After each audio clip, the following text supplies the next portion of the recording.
Hi ವೀಕ್ಷಕರೇ, ಎಲ್ಲರಿಗೂ ನಮಸ್ಕಾರ.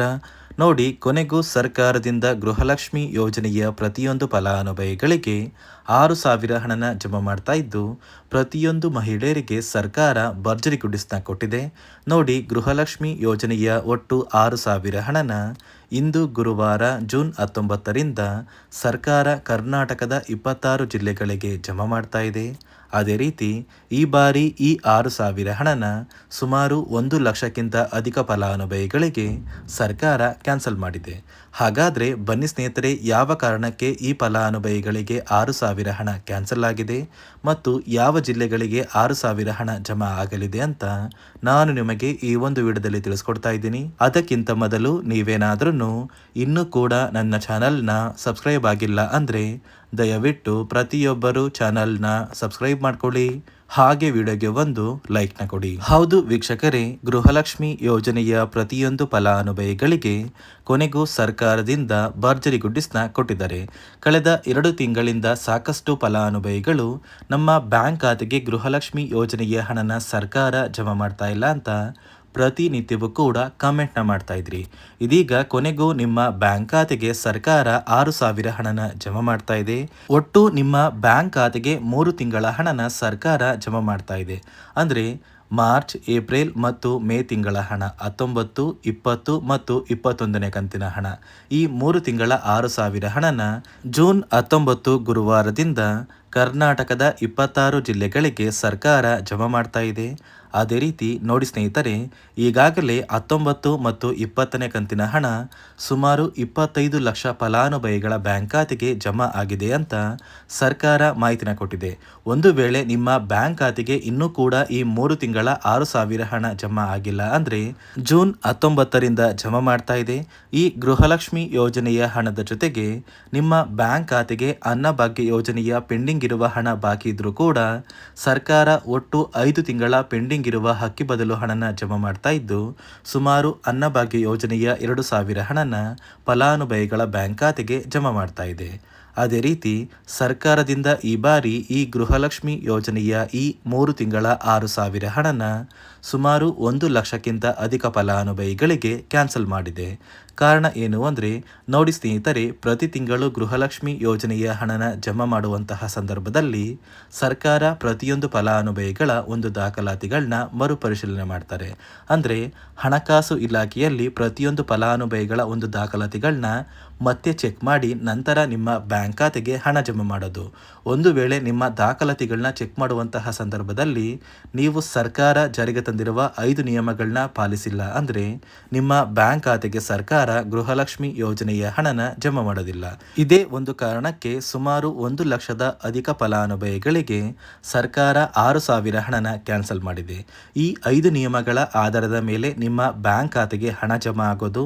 ಹಾಗಾದ್ರೆ ಬನ್ನಿ ಸ್ನೇಹಿತರೆ, ಸರ್ಕಾರ ಜಾರಿಗೆ ತಂದಿರುವ ಆ 5 ಹೊಸ ನಿಯಮಗಳು ಏನು ಅಂತ ಕೂಡ ನಾನು ನಿಮಗೆ ತಿಳಿಸ್ಕೊಡ್ತಾ ಇದ್ದೀನಿ.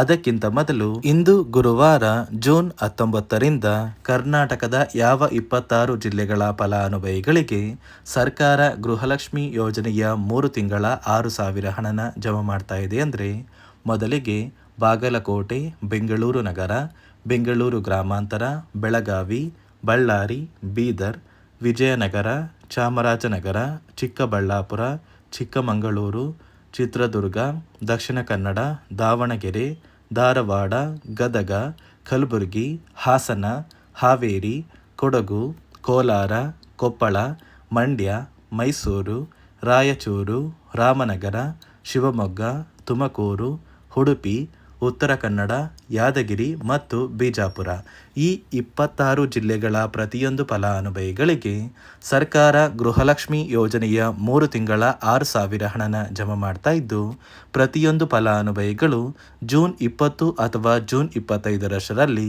ಆದಷ್ಟು ಬೇಗ ಈ 6,000 ಹಣನ ನಿಮ್ಮ ಬ್ಯಾಂಕ್ ಖಾತೆಗೆ ಪಡ್ಕೋತೀರಾ. ನೋಡಿ ಸ್ನೇಹಿತರೆ, ಈ ಬಾರಿ ಸುಮಾರು 1,00,000ಕ್ಕಿಂತ ಅಧಿಕ ಫಲಾನುಭವಿಗಳ ಬ್ಯಾಂಕ್ ಖಾತೆಗೆ ಸರ್ಕಾರ ಗೃಹಲಕ್ಷ್ಮಿ ಯೋಜನೆಯ ಹಣನ ಜಮಾ ಮಾಡ್ತಾ ಇಲ್ಲ.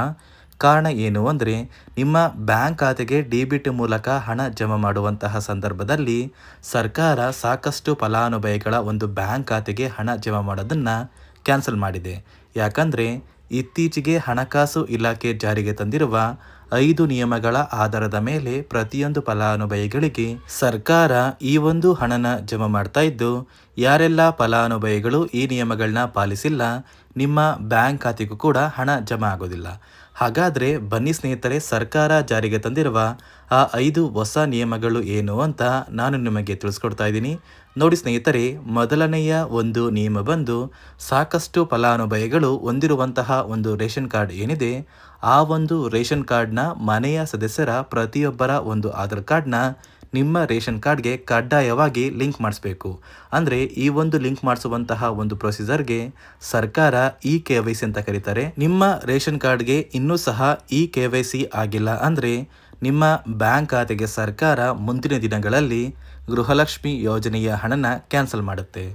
ಅದೇ ರೀತಿ ಎರಡನೆಯ ಒಂದು ನಿಯಮ ಬಂದು, ಸಾಕಷ್ಟು ಫಲಾನುಭವಿಗಳು ಕಳೆದ 3 ತಿಂಗಳಿಂದ ಸರ್ಕಾರದಿಂದ ಬರ್ತಾ ಇರುವಂತಹ ಒಂದು ರೇಷನ್ ಏನಿದೆ, ಅಂದರೆ ಉಚಿತ ಅಕ್ಕಿ ಏನಿದೆ, ಈ ಒಂದು ರೇಷನ್ನ ಪಡ್ಕೋತಾ ಇಲ್ಲ. ಒಂದು ವೇಳೆ ಕಳೆದ 3 ತಿಂಗಳಿಂದ ನೀವು ರೇಷನ್ನ ಪಡ್ಕೊಂಡಿಲ್ಲ ಅಂದರೆ ಸರ್ಕಾರ ನಿಮ್ಮ ಬಳಿ ಇರುವಂತಹ ಒಂದು ರೇಷನ್ ಕಾರ್ಡ್ನ ಕ್ಯಾನ್ಸಲ್ ಮಾಡುತ್ತೆ. ನಿಮ್ಮ ರೇಷನ್ ಕಾರ್ಡ್ನ ಸರ್ಕಾರ ಕ್ಯಾನ್ಸಲ್ ಮಾಡಿದ್ರೆ ನಿಮ್ಮ ಬ್ಯಾಂಕ್ ಖಾತೆಗೆ ಗೃಹಲಕ್ಷ್ಮಿ ಯೋಜನೆಯ ಹಣ ಇರ್ಬೋದು ಮತ್ತು ಸರ್ಕಾರದಿಂದ ಬರುವಂತಹ ಒಂದು ಸೌಲಭ್ಯಗಳನ್ನ ನೀವು ಕಳ್ಕೋಬೇಕಾಗುತ್ತೆ.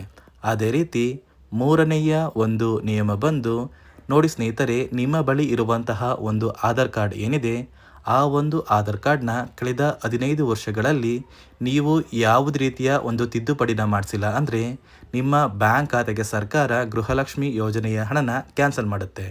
ಯಾಕಂದರೆ ಸರ್ಕಾರದಿಂದ ಬಂದಿರುವಂತಹ ಒಂದು ಆದೇಶದ ಪ್ರಕಾರ ಪ್ರತಿಯೊಂದು ಫಲಾನುಭವಿಗಳು ಕಳೆದ 15 ವರ್ಷಗಳಲ್ಲಿ ಯಾವುದೇ ರೀತಿಯ ಒಂದು ತಿದ್ದುಪಡಿನ ನಿಮ್ಮ ಆಧಾರ್ ಕಾರ್ಡ್ಗೆ ನೀವು ಮಾಡಿಸಿಲ್ಲ ಅಂದರೆ ಕಡ್ಡಾಯವಾಗಿ ಆದಷ್ಟು ಬೇಗ ನಿಮ್ಮ ಆಧಾರ್ ಕಾರ್ಡ್ಗೆ ತಿದ್ದುಪಡಿನ ಮಾಡಿಸಿ.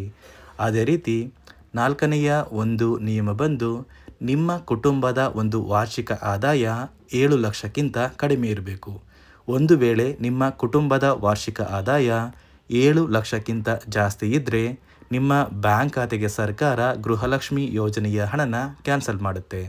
ಅದೇ ರೀತಿ ಐದನೆಯ ಒಂದು ನಿಯಮ ಬಂದು, ನಿಮ್ಮ ಕುಟುಂಬದ ಸದಸ್ಯರು ಅಥವಾ ಗೃಹಲಕ್ಷ್ಮಿ ಯೋಜನೆಯ ಫಲಾನುಭವಿಗಳು ಯಾರು ಕೂಡ ಸರ್ಕಾರಿ ನೌಕರರಾಗಿ ಕಾರ್ಯನಿರ್ವಹಿಸ್ತಾ ಇರಬಾರ್ದು. ಒಂದು ವೇಳೆ ನಿಮ್ಮ ಕುಟುಂಬದಲ್ಲಿ ಯಾರೇ ಆಗಿದ್ರೂ ಸರ್ಕಾರಿ ನೌಕರರಾಗಿ ಕಾರ್ಯನಿರ್ವಹಿಸ್ತಾ ಇದ್ದರೆ ನಿಮ್ಮ ಬ್ಯಾಂಕ್ ಖಾತೆಗೆ ಗೃಹಲಕ್ಷ್ಮಿ ಯೋಜನೆಯ ಹಣ ಕ್ಯಾನ್ಸಲ್ ಆಗುತ್ತೆ. ಈ 5 ನಿಯಮಗಳ ಆಧಾರದ ಮೇಲೆ ಪ್ರತಿಯೊಂದು ಫಲಾನುಭವಿಗಳಿಗೆ ಸರ್ಕಾರ ಹಣ ಜಮಾ ಮಾಡ್ತಾ ಇದೆ. ಒಂದು ವೇಳೆ ನೀವು ಈ 5 ನಿಯಮಗಳನ್ನ ಪಾಲಿಸಿಲ್ಲ ಅಂದರೆ ನೀವು ಕೂಡ ಗೃಹಲಕ್ಷ್ಮಿ ಯೋಜನೆಯ ಹಣದಿಂದ ವಂಚಿತರಾಗಬೇಕಾಗುತ್ತೆ. ಇಂದು ಗುರುವಾರ ಜೂನ್ 19ರಂದು ಕರ್ನಾಟಕದ 26 ಜಿಲ್ಲೆಗಳ ಪ್ರತಿಯೊಂದು ಫಲಾನುಭವಿಗಳಿಗೆ ಸರ್ಕಾರ ಗೃಹಲಕ್ಷ್ಮಿ ಯೋಜನೆಯ 3 ತಿಂಗಳ 6,000 ಹಣನ ಜಮಾ ಮಾಡ್ತಾ ಇದೆ. ಆದಷ್ಟು ಬೇಗ ಪ್ರತಿಯೊಬ್ಬರು ಈ 6,000 ಹಣನ ಪಡ್ಕೋತೀರಾ ಅಂತ ಹೇಳ್ತಾ, ಇದಿಷ್ಟು ಸರ್ಕಾರದಿಂದ ಬಂದಿರುವಂತಹ ಒಂದು ಮಾಹಿತಿಯಾಗಿದೆ. ನಾನು ಕೊಟ್ಟಿರುವಂತಹ ಮಾಹಿತಿ ನಿಮಗೆ ಇಷ್ಟ ಆಗಿದ್ದಲ್ಲಿ ದಯವಿಟ್ಟು ಪ್ರತಿಯೊಬ್ಬರು ನನ್ನ ಚಾನಲ್ನ ಸಬ್ಸ್ಕ್ರೈಬ್ ಮಾಡ್ಕೊಳ್ಳಿ, ಹಾಗೆ ವಿಡಿಯೋಗೆ ಒಂದು ಲೈಕ್ನ ಕೊಡಿ.